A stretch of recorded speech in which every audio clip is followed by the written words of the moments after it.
noite, está começando mais um painel regional. Gente, sorrir é maravilhoso, mas para algumas pessoas pode ser um pesadelo. Uma solução são os implantes dentários. Além de seguros, eles têm a mesma função de aparência dos dentes naturais. São hoje a melhor opção para a reabilitação de um dente perdido ou extraído. Além de seguros, eles têm exatamente a mesma função e aparência dos dentes naturais, assim como exigem os mesmos cuidados deles. E mais, quando comparamos as dentaduras ou pontes, são muito vantajosos, já que sendo fixados diretamente no osso, não causam qualquer dano aos dentes vizinhos e nem desconfortos nos processos de fala ou mastigação. Mas para falar sobre esse assunto, nós vamos conversar com o cirurgião dentista Dr. Bruno Freian. Ele é especialista e mestre em implantes, também é professor assistente no curso de implantodontia da São Leopoldo Mandique Campinas, especialista em prótese dentária com ênfase na área de estética de lentes de contato dentais em cerâmica e resina, especialista em reabilitação oral, estética e diretor clínico da DF, Odontologia Estética e Facial. Doutor, seja muito bem-vindo à Rede Família. Obrigado pelo convite. Doutor, eu já vi o seu sorriso lindo, né? Eu estava falando sobre isso, como os dentes, eles podem ser algo que nos dão autoestima ou podem tirar totalmente a nossa autoestima, né? E os implantes dentários são hoje a melhor opção para reabilitação, até mesmo na fala, não é mesmo, doutor? Bom, mas é você que vai explicar para a gente. Seja muito bem-vindo. Obrigado. Exatamente, hoje em dia o implante dentário é a melhor forma de se devolver um dente que foi perdido, né?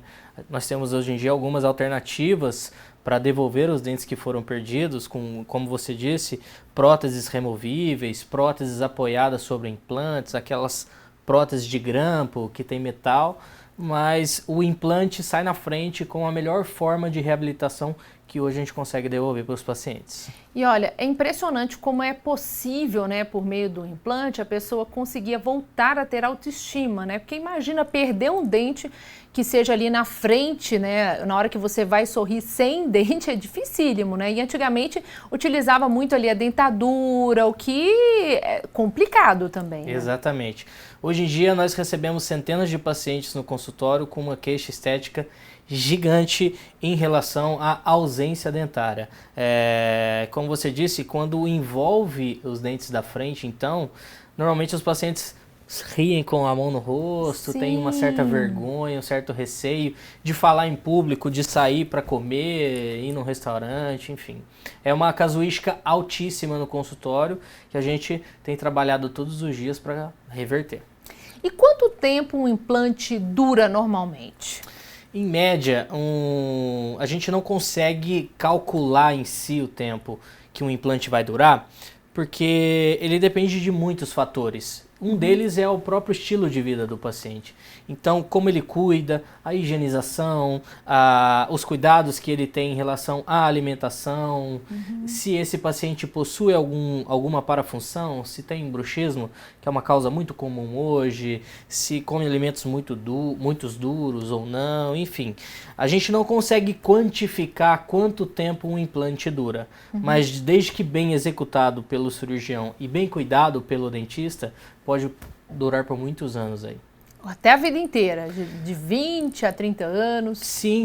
Hoje em dia nós temos casos relatados de implantes há mais de 30 anos em boca e em função, certo? Mas como eu disse, o que faz com que o implante seja duradouro, com que esse tratamento seja duradouro, é uma posição tridimensional desse implante, ou seja, na hora de fazer a cirurgia, o cirurgião tem que colocar esse implante na posição ideal e os cuidados que o paciente vai ter nesse implante ao longo da vida. Sem dúvida. E olha, o pessoal de casa também quis fazer pergunta aqui, né? Porque tem muita gente com dúvida aí na área dentária. Vamos dar uma olhadinha, então. Quem perguntou sobre implante? Vamos lá. Doutor, como que eu faço para fazer um implante dentário? Tá aí, Ótima, então. essa é uma ótima pergunta. Hoje em dia, o cirurgião dentista precisa de exames radiográficos, além do exame clínico, para ele avaliar se o paciente tem ou não condições de fazer implante, né? Então, o paciente tem que passar por uma consulta inicial. Nessa consulta, o cirurgião vai realizar um pedido de exame de imagem, onde esse paciente vai fazer, e essas imagens vão falar para o cirurgião se esse paciente possui condições ósseas para poder fazer esse implante. Então, ele tem que ter osso tanto em altura quanto em espessura. E isso a gente avalia num exame tomográfico, é uma tomografia computadorizada. Então o paciente faz essa tomografia e após a tomografia o cirurgião vai avaliar se esse paciente está apto a fazer uma cirurgia de implante. Sim, aí depois de avaliado, por exemplo, e qual que é o caso que você olha assim e fala assim, não, esse caso é um caso de um implante, porque normalmente pode ser utilizado, que a gente já conhece há bastante tempo, a resina, né, que é ali no local de uma cárie, onde é removida essa cárie, e aí você coloca a resina. Mas no caso de um implante, é o caso, por exemplo, de um canal que a pessoa perdeu muito ali dente, como que chega a essa conclusão? Normalmente, esses casos de destruição dentária muito grande, a gente avalia a quantidade de remanescente que tem. Então, às vezes acontece com muitos pacientes que, por cárie, vão perdendo estrutura dentária, e chega a um ponto que não é mais possível salvar esse dente. E aí esse é o momento que o cirurgião dentista avalia minuciosamente a radiografia, o exame clínico do paciente e decide fazer a substituição desse dente destruído por um parafuso, por um implante que vai ser instalado no osso. Agora, a maioria das pessoas tem muito medo de dentista, né? E se falar então de um implante, que na realidade é um processo até cirúrgico, aí fica aquela dúvida, né? Que todo mundo chega no consultório com aquele medo. Eu tenho muito medo, porque eu tive que passar por uma série de procedimentos nos meus dentes, então eu tenho muito medo. Eu já chego receosa no consultório do dentista, doutor. E aí a gente já quer saber, é um procedimento demorado? É um procedimento que pode ser rápido? Quanto tempo leva? E existe alguma forma de relaxar mais o paciente? Ele vai... Porque, olha, não é fácil não, gente. Não é fácil realmente no dentista. A gente sabe que todo mundo tem esse medo, essa angústia, né? Aliás, a maioria das pessoas tem essa angústia. Todo mundo não, que eu tô generalizando. Mas a maioria das pessoas tem essa. E como que é? É um procedimento demorado? Você explica antes? E aí tem alguma forma que consegue deixar o paciente mais relaxado? Olha, hoje em dia, a cirurgia, o procedimento cirúrgico, a fase cirúrgica do implante, é um procedimento muito tranquilo. Ele, desde que bem planejado, ele é um procedimento de rápida execução, sabe? Então, como acontece? O cirurgião dentista faz a cirurgia, instala esse parafuso no osso, o que dá medo, né, no paciente. Você fala, meu Deus, vou instalar um parafuso no seu osso. Mas é um procedimento muito simples, muito rápido e que, se bem planejado, é executado de maneira segura. Não dói, é indolor, não fica sangrando depois, enfim, é um procedimento muito tranquilo. Depois de feito a fase cirúrgica, normalmente de 3 a 6 meses, nós podemos instalar o dente sobre aquele parafuso. É lógico, existem casos isolados e específicos onde nós conseguimos já instalar um dente provisório no mesmo dia da cirurgia, mas normalmente dizendo, nos casos mais comuns, após 4 ou 6 meses da instalação do implante, ou seja, da cirurgia, o paciente já pode reabilitar, que é colocar uma coroa, um dente de porcelana sobre aquele implante. Então, por exemplo, se eu entendi, a pessoa ali fez um tratamento, né, de canal ou perdeu o dente, não sei por que motivo, teve que arrancar o dente, e aí ela vai fazer esse implante. Então, primeiro é feita essa preparação, que seria ali colocar realmente esse parafuso, quando coloca desse parafuso, esse procedimento, demora quanto tempo? Olha, é um procedimento que demora entre 20 a 30 minutos, viu? É muito rápido. E anestesia? Feito sob anestesia local, o paciente não sente dor na hora do procedimento e, normalmente, já sai do consultório medicado. E muitas vezes, ele já vem medicado para o consultório. Você me perguntou sobre os pacientes que ficam receosos e têm medo na hora de fazer essa cirurgia. É muito comum isso acontecer hoje em dia com quem vai fazer uma cirurgia. E nós temos algumas alternativas de medicamento onde a gente pode tranquilizar o paciente para ele ir fazer esse procedimento tranquilo. Mas na maioria das vezes, a boa conversa, a explicação didática para o paciente é o suficiente. E por que não pode ser colocado ali na hora, né, o implante mesmo? Por que ele leva aí cerca de 3 meses para ser colocado? Ótima pergunta. Isso acontece por causa do torque do implante no osso. Então, eu vou tentar te explicar de uma maneira bem clara. Quando a gente está instalando esse parafuso no osso, existe uma força que o dentista aplica. Essa força na chave é medido e a unidade de medida que a gente usa é o torque, é Newton, certo? Então, quando esse implante ele entra firme no osso, isso significa que ele já está travado e que nós podemos colocar um dente ali já para fazer uma carga nesse implante. Só que a cirurgia é imprevisível, nós não sabemos como está dentro do osso. Por isso que na maioria das vezes, em algumas vezes aliás, não é possível que a gente instale uma coroa imediatamente após a cirurgia. Pode ser que o meu implante entre dentro do osso, mas ele não está travado. E aí, nesses casos, nós não conseguimos colocar função nesse implante. Porque se a gente coloca função nesse implante não travado, a gente pode perder esse implante. Uma analogia que a gente faz é quando a gente vai colar um quadro na parede.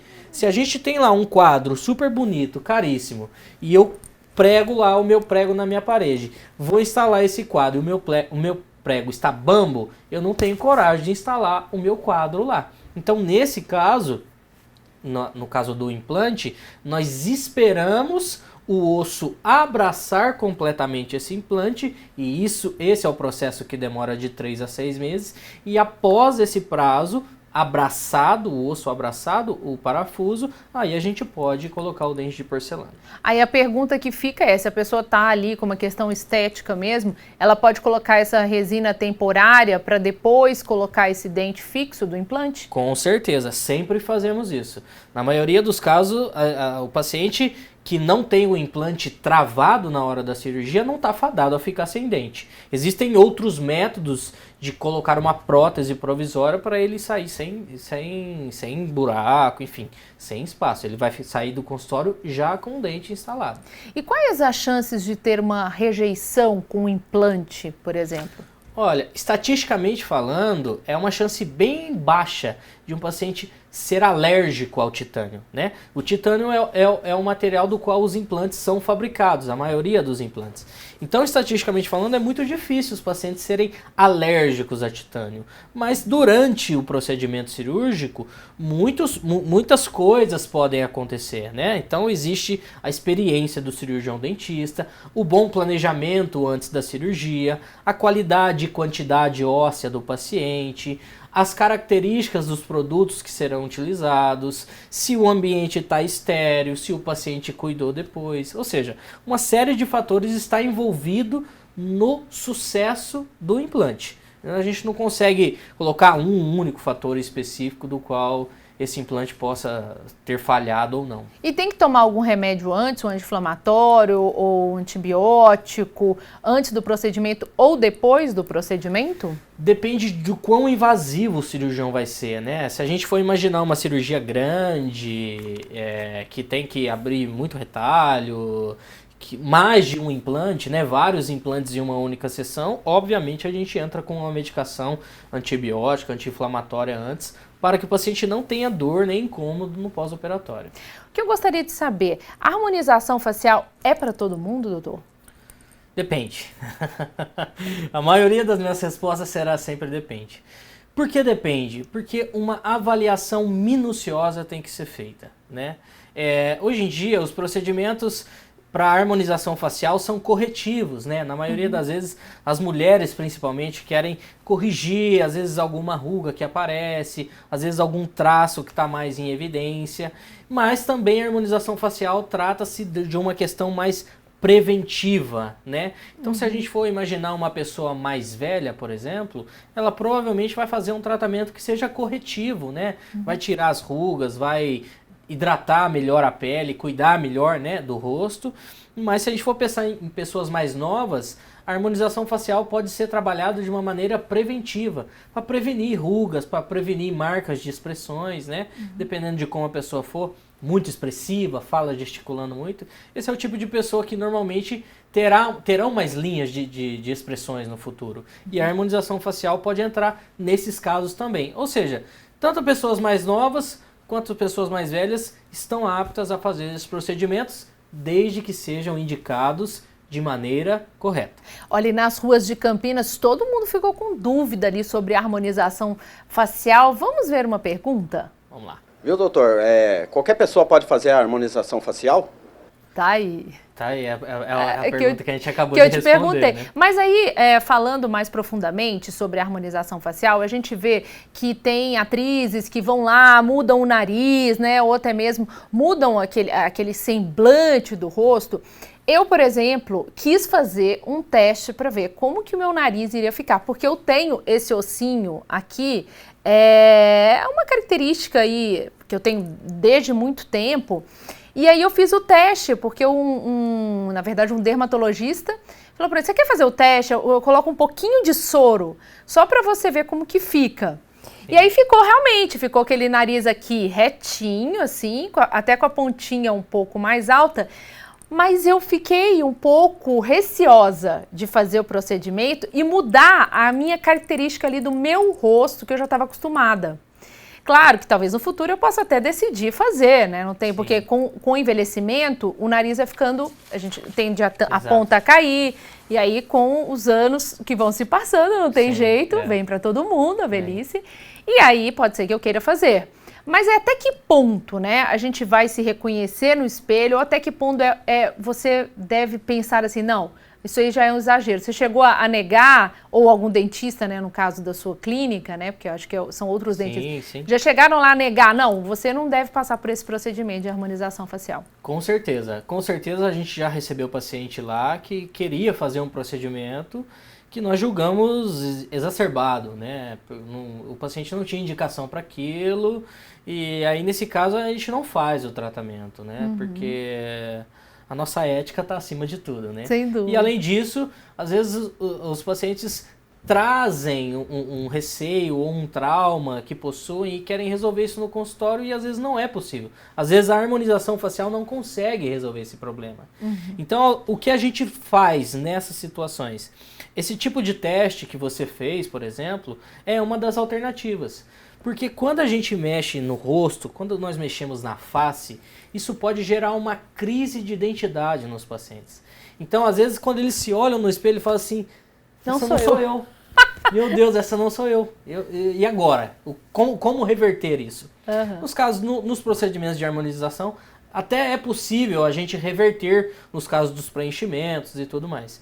Mas a melhor técnica a se fazer é sempre colocar talvez um pouco menos do que indicado. Entendi. Porque aí a gente vai indo aos poucos. Sempre existe consultas de retorno, onde o dentista vai trabalhar onde existe a necessidade e não de maneira exacerbada. Senão fica feio, fica desarmonioso. Sim, e na harmonização facial é utilizado só o botox, é utilizado também o preenchimento? Quais são as outras técnicas que fazem parte da harmonização facial? Não. A harmonização facial é uma área fantástica que tem um leque de opções, né? Então, hoje em dia, nós temos fios de sustentação, nós temos estimuladores de colágeno que vão melhorar o brilho da pele, a lisura da pele. Existem os preenchimentos, existem os botox, enfim. Existe uma série de produtos que a harmonização utiliza para chegar à beleza e os pacientes saírem satisfeitos do consultório. Sim, a gente já viu ator e atrizes que passaram pelo procedimento e não se reconheceram, né? Existe, é o que mais existe, inclusive. Tem que tomar cuidado. Por isso que tem que ser realizado de maneira tranquila, né? Sem exacerbar, sem exagerar no produto, e que se precisar retocar, no dia do retoque ele vai lá e coloca um pouco mais. Agora eu quero falar sobre um assunto que todo mundo adora, ter um dente branquinho, sorrir, tá tudo ali em dia, né? E aí vem aquele procedimento que é realmente a lente de contato que a gente brinca, né? Fala, mas que tem já outro nome que pode ser utilizado. também, como que é feito? Como que você fala assim, não, você pode fazer e vai ficar legal? E tem aquela questão, né, da infiltração. Será que por baixo pode ter ali uma infiltração de, né, de uma cárie e isso pode gerar algum problema para a pessoa também?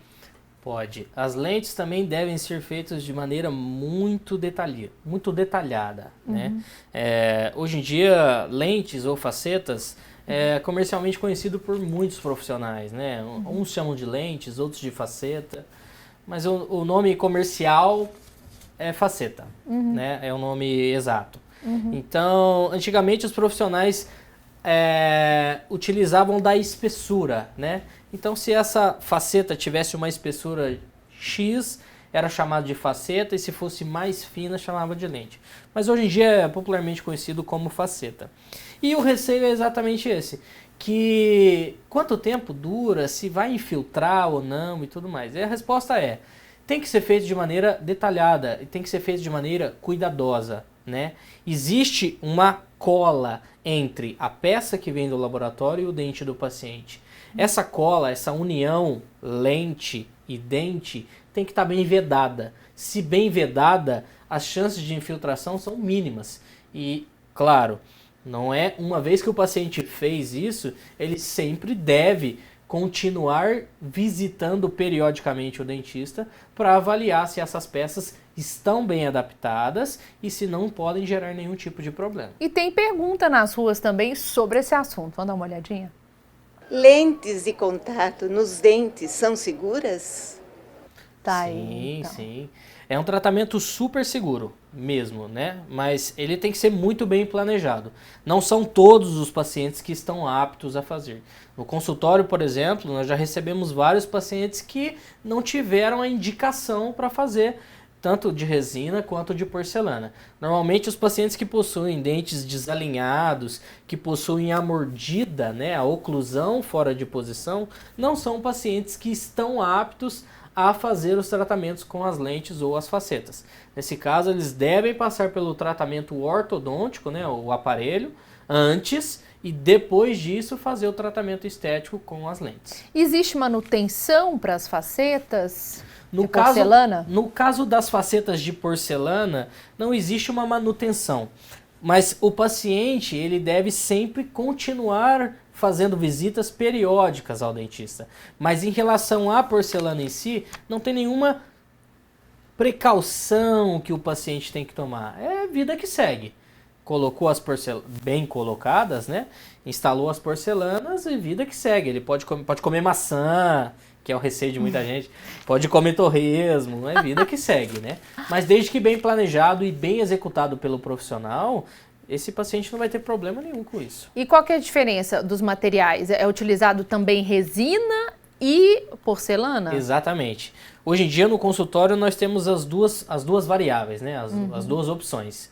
Existem pacientes que estão aptos a fazer resina e existem pacientes que estão aptos a fazer porcelana. Normalmente, os pacientes mais jovens, nós fazemos resina, que é um tratamento basicamente aditivo, né? A gente só acrescenta material nos dentes. E, normalmente, nos pacientes mais velhos, nós utilizamos cerâmicas.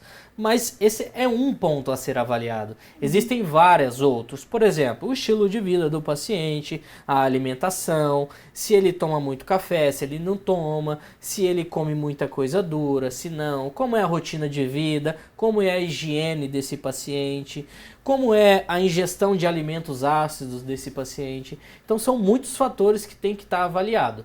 Mas sim, são dois materiais possíveis. Então pode ser feito tanto em resina quanto em cerâmica.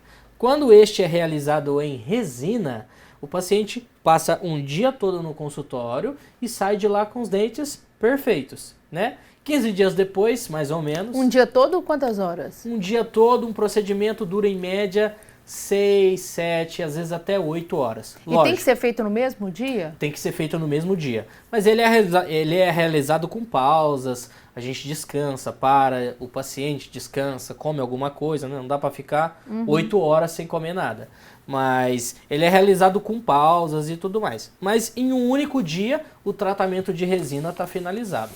Já nos casos de cerâmica, a cerâmica requer um tratamento prévio. Então, no caso da cerâmica, o paciente consegue visualizar como vai ficar os dentes dele, né? Como vão ficar os dentes dele antes de nós instalarmos a cerâmica. Então ele vê antes em boca e vê em fotos como esse caso, como os dentes ficarão na boca dele. Aí ele aprovou esse caso, né? Ele aprovou a estética desses dentes, aí a gente instala na boca. E quem tem, né, as facetas pode ingerir então alimentos com corante, por exemplo, quando a gente faz clareamento dentário tem essa questão, mas também estudos recentes mostraram que até mesmo com clareamento dentário, alguns tipos de alimentos não eram recomendados, mas outros estavam liberados, né? Lembra que antigamente quando a gente fazia um clareamento, tinha ali todo um drama, pelo amor de Deus, não sai daqui, não toma vinho tinto, não toma café. Então explica um pouco pra gente essa diferença agora. Olha, todos os pacientes estão aptos a ingerir alimentos que têm corante, né? A diferença disso, dessa vez, se dá no material. Então, por exemplo, a resina, ela é executada à mão livre, né? O dentista senta o paciente na cadeira, passa o dia todo e executa. A porcelana é confeccionada por um terceiro, um laboratório. Então esse laboratório manda essas peças e o dentista cola. No caso das resinas, dependendo de como é a dieta desse paciente, essa resina pode perder essa lisura superficial, né? Então vamos imaginar que assim que finalizada, é uma estrutura super lisa. E com a ingestão de alimentos ácidos, essa lisura pode corroer. Então, microscopicamente falando, uma superfície que é super lisa pode não ficar ao longo do tempo. E se a gente tem uma superfície rugosa, porque é microscopicamente falando, os pigmentos que param ali são mais difíceis de ser removido, entendeu? Então, você me perguntou sobre a manutenção das lentes. No caso da resina, o paciente precisa procurar o dentista com uma frequência um pouco maior para manter a superfície lisa, ou seja, para fazer um polimento dessas facetas. A porcelana não tem essa deficiência, porque no caso da porcelana, 70% em média da sua composição é de vidro, então ela não perde essa lisura ao longo dos anos. Então no caso da porcelana, as manutenções estão mais relacionadas com os dentes do paciente em si do que com as porcelanas em si. No caso da resina, com o tempo elas podem pigmentar e podem amarelar. A sacada é manter sempre a superfície, um polimento em dia dessas facetas de resina para que elas durem o resto da vida aí, ou o máximo possível. Então é sempre aquela recomendação que a gente já tem, né? Mesmo se a gente estiver usando lente, mesmo se estiver com os dentes originais, você precisa ir ao dentista regularmente, é fundamental. Exatamente. É fundamental a visita periódica ao dentista. Alguns lugares recomendam uma vez a cada 6 meses, outro uma vez a cada 4 meses, mas a resposta é, depende, mais uma vez. Depende do paciente, né? Existem pacientes que têm um acúmulo de cálculo e tártaro maior, por exemplo. Esses pacientes têm que estar mais frequente no consultório do que outros. Então não é uma vez a cada 6 meses para todo mundo, não é generalizado. O dentista vai avaliar qual a periodicidade que esse paciente precisa estar voltando ou retornando ao consultório para as manutenções. O Painel Regional, então, vai ficando por aqui. Muito obrigada, doutor, pelos seus esclarecimentos. Foi uma excelente conversa. Eu que agradeço. Obrigado você, obrigado pessoal da Rede Família e todo mundo que está ouvindo a gente aí, né? Muito obrigada. Excelente noite para você também, que nos acompanhou hoje no Painel Regional. A gente fica por aqui.